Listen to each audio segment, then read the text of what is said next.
ছাত্র জনতার অভ্যুত্থানের পর গেল নভেম্বরে দেশের ইতিহাসে প্রথমবারের মতো পাকিস্তানের করাচি থেকে সরাসরি চট্টগ্রাম বন্দরে আসে একটি পণ্যবাহী জাহাজ। সেই ধারাবাহিকতায় আবারও চিনি, আখের গুড়, কাপড়, খেজুর সহ বিভিন্ন পণ্য নিয়ে এসেছে কন্টেনারবাহী জাহাজ এমভি ইউয়ান জিয়ান ফা জং।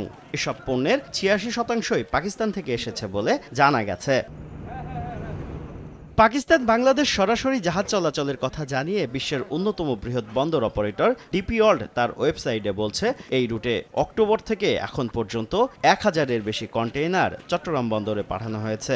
আমিরাতের জেবেল আলী বন্দর, পাকিস্তানের করাচি, ইন্দোনেশিয়ার বেলাওয়ান, মালয়েশিয়ার পোর্ট ক্লাং ও ভারতের মুন্দ্রা বন্দরের সঙ্গে চট্টগ্রামকে সংযুক্ত করেছে, যা আঞ্চলিক বাণিজ্য ও সংযোগকে শক্তিশালী করছে। ডিপি ওয়ার্ল্ড বলছে, এই রুট ট্রানজিট সময় ৫০% কমিয়েছে। এতে দ্রুত পণ্য পরিবহন সম্ভব হচ্ছে এবং খরচও কমেছে। নতুন রুট শুধু আঞ্চলিক নয়, বৈশ্বিক রুটের সঙ্গেও সংযোগ তৈরি করছে বলে প্রতিষ্ঠানটির ব্যবস্থাপনা পরিচালক বলছেন। শুভ খান, সময় সংবাদ।